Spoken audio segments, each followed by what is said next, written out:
"Do you know who I am?" she said, loud enough to bounce off the wood walls. "My dad can buy this whole building and turn your bench into a fish tank." The room went so still I could hear the old ceiling fan click. I was sitting right where I always sit, in Providence Municipal Court. I am Judge Frank Caprio. I have heard a lot in my years. I have heard anger. I have heard fear. I have heard excuses that sounded like a broken record. But this was different. This was pride dressed up like power. The young woman stood in front of me like she owned the air. She looked about 22. Her hair was perfect, like it had been ironed. Her nails were long and shiny, like little mirrors. She wore a white designer jacket with gold buttons and shoes that looked too fancy for a courthouse floor. Her face held that tight smile people wear when they think rules are for other people. Behind her, two friends sat in the back row, whispering and giggling like this was a show. Her phone was in her hand, even though we have rules about phones. Her eyes kept sliding to the camera in the corner, like she wanted to be remembered. I leaned forward just a little. I did not raise my voice. I did not slam my gavel. I just looked at her, and I let the quiet speak first.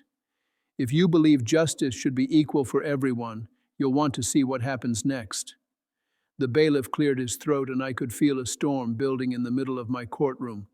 I knew it was going to be one of those days people talk about for a long time, and I knew in my bones that the words she just threw out were going to come back to her like a boomerang.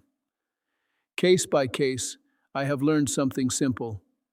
The courthouse is not a stage. It is not a club. It is not a place where money gets you a better seat. In my courtroom, the only thing that matters is the truth. And today the truth was about to walk in wearing a work uniform, holding a crumpled envelope and trying not to shake. The bailiff called out, "Case 2026 TR 41873, the State of Rhode Island versus Lila Hartwell." Lila stepped closer to the table. She flipped her hair like she was brushing off dust. She did not look at me like most people do. She looked past me like I was furniture. I looked at the file. "Good morning, Ms. Hartwell. I'm Judge Frank Caprio." She sighed. "Yeah, I know." I kept my tone steady. "You are here today for reckless driving, failure to yield, and leaving the scene of a minor crash. Do you understand why you're here?" She shrugged, like we were talking about the weather. "It was nothing. A little tap. People are so dramatic." Then I saw him. He stood off to the side near the aisle, holding his cap in both hands. His jacket was plain and faded. His boots had scuff marks, like they had worked hard for years. His name was on a patch over his chest, Martin. He looked like a man who wakes up early, even on days he wishes he could stay in bed. I asked him to come forward. "Sir, can you tell me your name for the record?" He swallowed. "Martin Cordero, Your Honor." His voice was soft but clear. His eyes did not bounce around. He looked at me like he was holding on to something steady. I nodded. "Mr. Cordero, you are the other driver." "Yes, sir." I asked, "What do you do for work?" "I drive a delivery van for a small bakery," he said. "We bring bread and pastries to schools and hospitals. I start at 4 in the morning. 4 in the morning. That is a hard hour. That is the kind of hour most people only see if they never went to sleep." I asked, "And why are you in court today?" He took a breath. "Because when she hit my van, she didn't stop. She turned into the parking lot, backed out, and drove off. I followed her for a little bit, but I had my route. I can't be late. If I'm late, I lose my job. I've got my mom at home. She's sick. I'm her caretaker. Caretaker means you take care of someone who can't fully take care of themselves. It is heavy work, it is love, but it is also worry," he went on. "My van is old, the company is small. We don't have extra vans. The back door got bent. It won't close right. Bread fell out on the road on my next stop. I had to pay for the loss. My boss is kind, but he's struggling too." Lila rolled her eyes so hard I thought they might stick. She muttered, "It's a van. Like, relax." A few people in the gallery made that tiny sound people make when they cannot believe what they are hearing. Not a shout, not a boo, just that quiet wow sound. I looked at Lila. Miss Hartwell, we are in a courtroom. You will speak when it is your turn, do you understand? She smiled without warmth. Sure, whatever. I kept my voice calm. Good, because I'm going to hear this case the right way. She leaned back in her chair. I noticed her watch. It was heavy and bright. It flashed when she moved her wrist. It looked like it cost more than some people's cars. I asked the clerk, "Do we have the officer's report?" The clerk handed it up. I read quietly for a moment. The report listed the intersection, the time, and the damage. It also said the defendant's vehicle was a black SUV with custom rims and tinted windows. I looked up. Miss Hartwell, how do you plead? She crossed her arms. Not guilty, obviously. I nodded once. All right, then we proceed. That's when the first little spark of disrespect turned into a flame. I said, Mr. Cordero, tell me what happened from the start.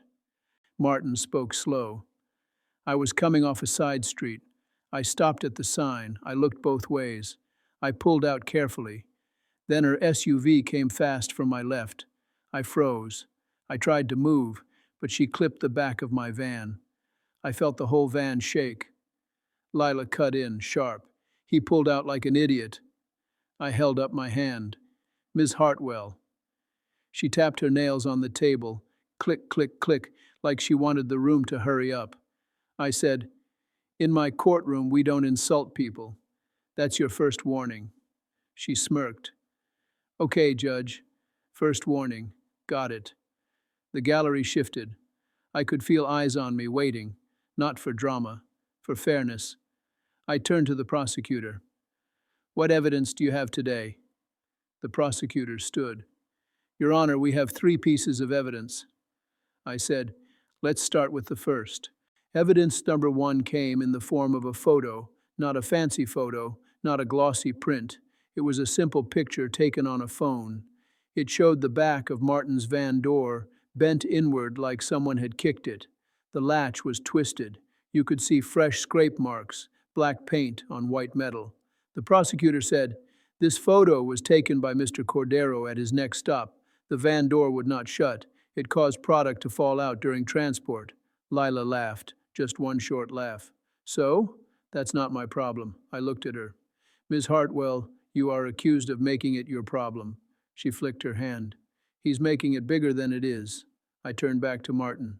Mr. Cordero, did you get the license plate? Yes, he said. I wrote it on a receipt in my van. He pulled a folded paper from his pocket. It looked worn and soft, like he had opened it many times. He handed it to the bailiff, who brought it to me. It was a bakery receipt. On the back was a plate number written in blue ink. The writing was neat but rushed. Lila leaned forward, suddenly annoyed. That could be any plate. Anyone can write numbers. I said, that's why we look at more than one thing. That was confrontation 1, a quick disrespect, a quick pushback, and the first proof on the table. Then the second confrontation came. It always comes when a person thinks rules are a joke. The prosecutor said, Your Honor, evidence number 2 is a set of messages. Messages? I asked. Yes, the prosecutor said. Text messages from the defendant to her assistant and call logs from the defendant's phone. We obtained them through a lawful request related to the hit-and-run report. Lila's face changed. Not fear exactly, more like surprise that the world did not bend for her. The prosecutor read, at 9:14 a.m., minutes after the crash, the defendant texted, Some broke delivery guy bumped me. I'm not stopping. I can't deal with this. At 9:16 a.m., she texted, Call Dad's guy. I need this to disappear. The courtroom got colder, not in temperature, but in feeling. Lila snapped, That's private. I said, It is evidence now. She turned her head, like she was talking to someone invisible. This is ridiculous, the prosecutor continued. We also have call logs showing a call to a number saved as Reno PR right after those texts, and then another call to Dad lasting 3 minutes. Lila leaned in and pointed at the prosecutor like a scolding teacher. You're twisting it. I call my dad all the time. That proves nothing. I asked, Ms. Hartwell, who is Reno PR? She lifted her chin. He handles our image. So what? I have a brand. Brand is a fancy word for the picture people sell of themselves, but a brand does not get a special rule book. I said, you are in court for driving behavior, not for your brand. She smiled, but it was thin. My brand matters more than this court. A few people gasped. A man in the back shook his head like he was watching a train slide off the tracks. I leaned forward. Ms. Hartwell, you are close to crossing a line. In my courtroom, you do not place yourself above the court. She spoke louder now. I'm not saying I'm above it. I'm saying this is a waste of time. I have meetings.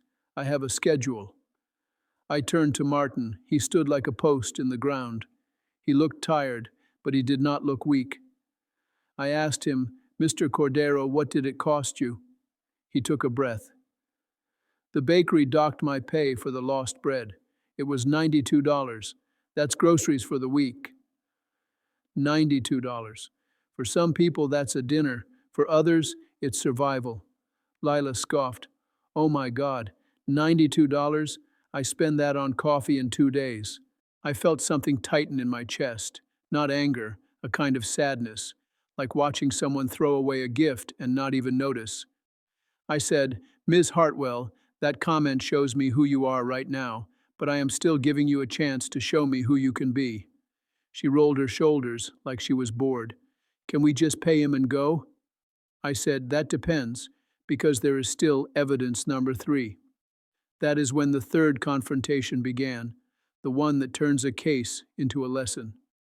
The prosecutor said, evidence number 3 is a dash camera recording from a city bus. Lila's eyes widened for the first time. A bus? Yes, the prosecutor said. A bus was stopped at the light. Its forward camera captured the crash and the defendant leaving the scene. We played the video on the courtroom screen. I watched it with everyone else. I could see the morning sun glare on the road. I could see Martin's van inch forward carefully. I could see the black SUV come fast, too fast, like it was late to prove something. The SUV hit the van's rear corner. The van rocked. Then the SUV paused. Just for a second, a moment where a decent person would stop. Instead, the SUV pulled into a lot, backed out, and sped away. Like the van and the man inside it were nothing but a bump in the road. In the video, I could even see the driver's hand, a hand with long nails, the same kind of nails Lila had right now. The gallery did not whisper anymore. They stared. Lila stood up suddenly. This is unfair. That video could be edited. I said, sit down, Ms. Hartwell. She didn't. She pointed at Martin. He's lying for money. He's probably doing this for attention. Martin flinched, like the words hit him. I saw his jaw tighten. He did not speak back. He just looked down for a second, like he was trying to keep his balance. I felt my voice sharpen, but it stayed controlled. Ms. Hartwell, you will not attack him like that in my courtroom. She laughed again, louder. In your courtroom? You act like this is your kingdom. I said, no, this is not my kingdom. This is a public court. It belongs to the people, and the people deserve respect. She took her phone out and raised it a little, as if she was about to record me. The bailiff stepped forward, ready. I said, Ms. Hartwell, put the phone away. She stared at me. Then she said, slow and clear, like she wanted to cut the room with her words. And this is the moment that broke everything open. She said, listen, Grandpa Judge, I'm Lila Hartwell. My father is Darius Hartwell. He's the biggest music mogul on the East Coast. If you touch me with one more rule, your court will be a parking lot by next week. So ask yourself one thing. Do you know who I am? For about 10 seconds, nobody breathed. The fan clicked. A pen fell and hit the floor somewhere behind me. Even Martin stopped moving. Then the gallery erupted, not with cheers, with shock, people talking at once. Did she say that? Oh my goodness. No way. She can't talk like that. I felt my face change, not into rage, into something firmer, a kind of calm that comes when a line is crossed and there is no going back. I looked right at her. I let the noise settle. I waited until I could hear my own voice again. And when I spoke, the courtroom went quiet. like everyone suddenly understood something important was about to happen. I said, Ms. Hartwell, you just gave me the clearest evidence today, not on video, not in a photo, in your own mouth. I paused. And now, we are going to talk about who you are. I took a breath. I felt the weight of the room. I have seen people come in angry. I have seen people come in scared. But this kind of pride is like a blindfold. It keeps a person from seeing what they are doing.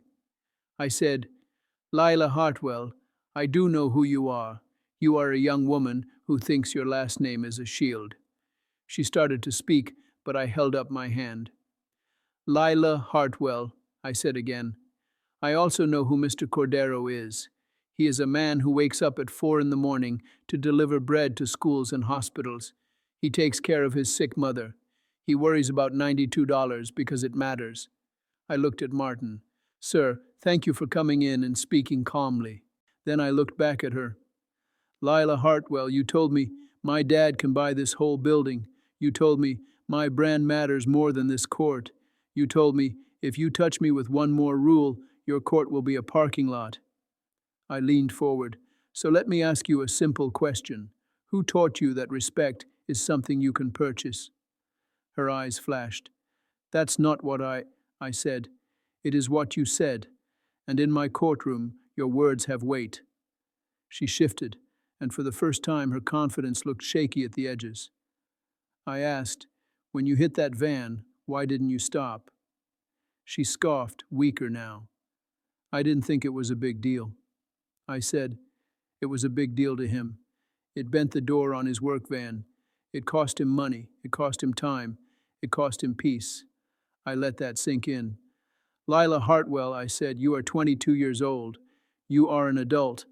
That means you don't get to live like a careless kid and then hide behind your father's name. She looked away. I said, you asked me, do you know who I am? Let me answer that clearly. I don't care who you think you are. I care what you did. I pointed gently to the screen, now dark. The bus video shows you leaving.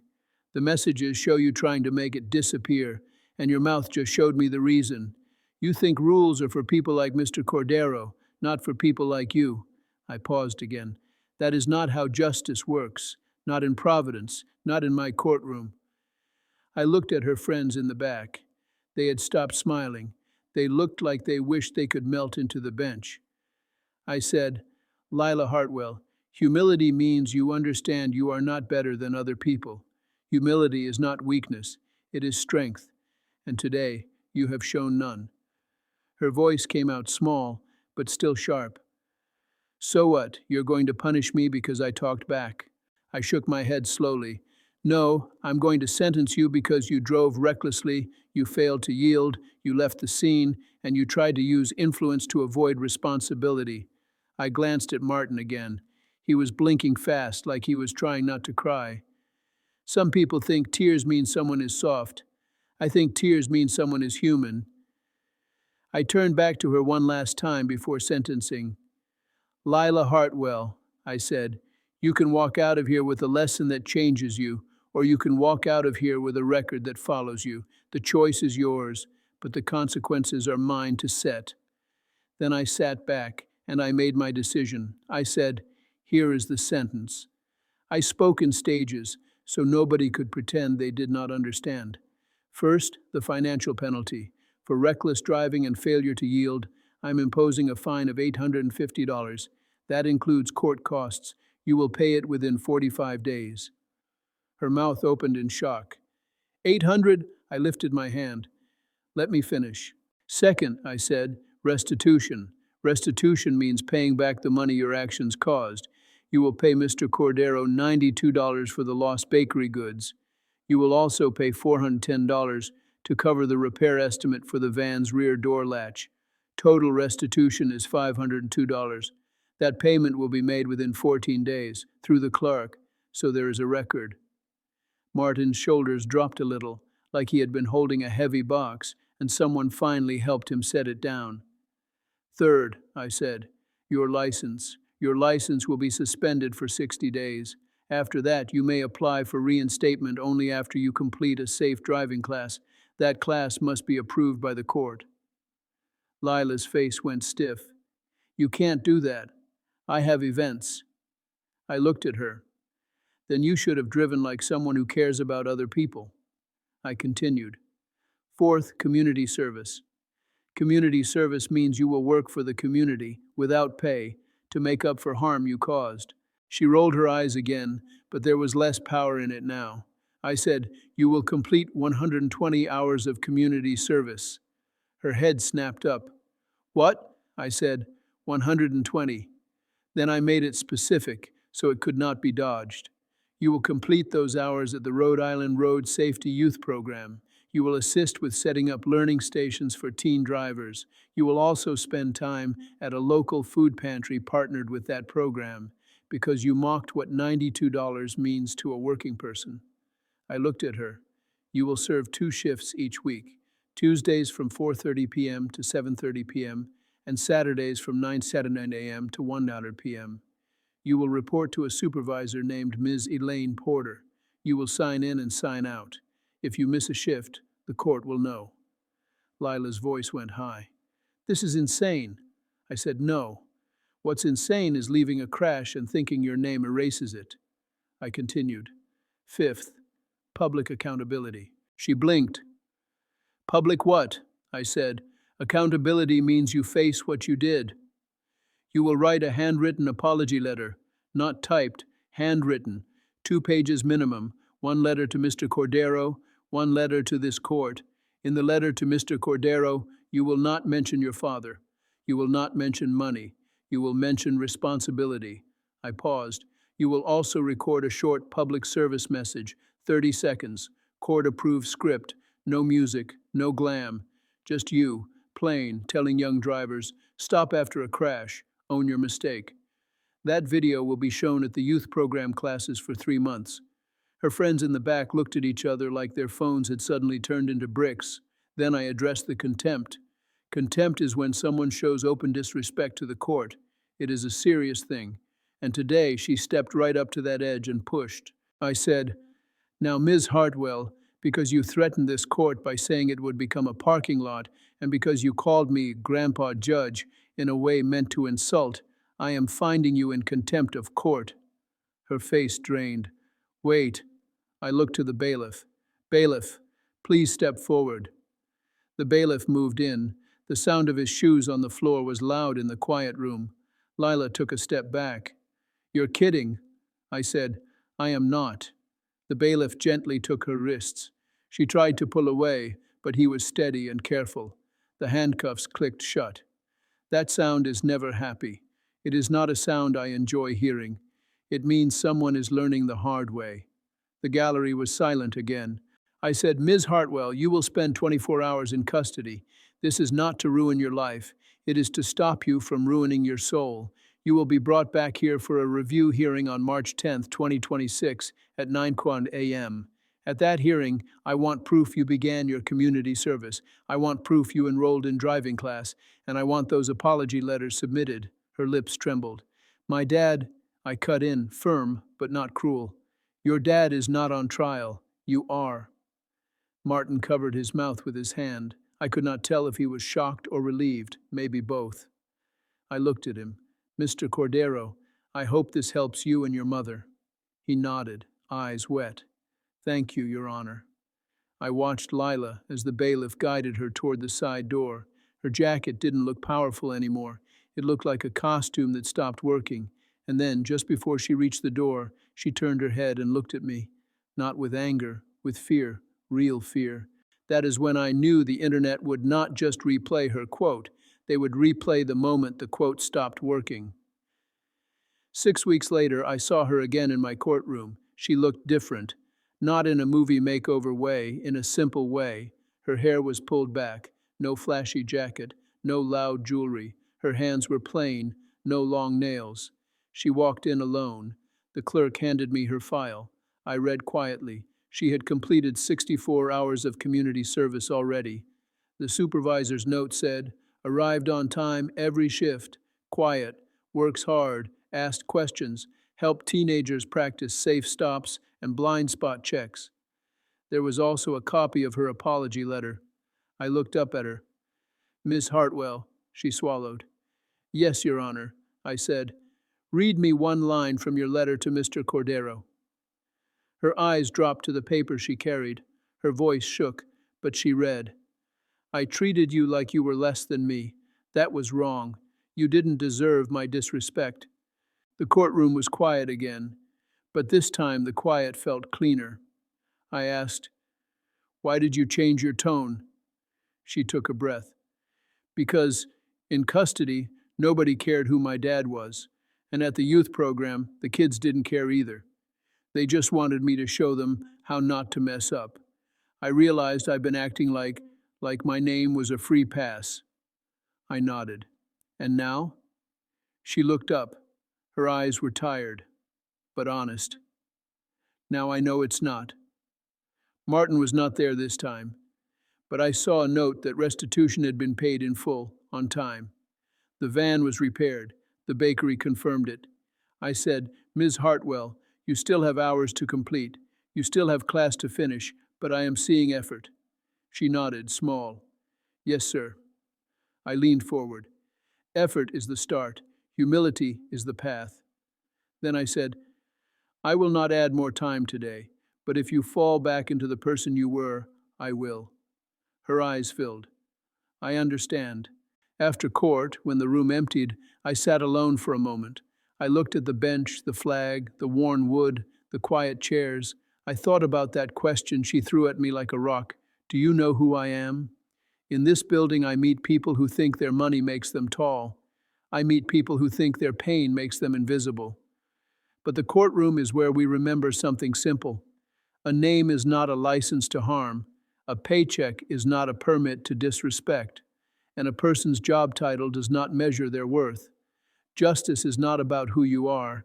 It is about what you do and what you choose to become after you do it. My final line is the same lesson I wish every person could carry out the door. In my courtroom, dignity is the one thing no one gets to buy.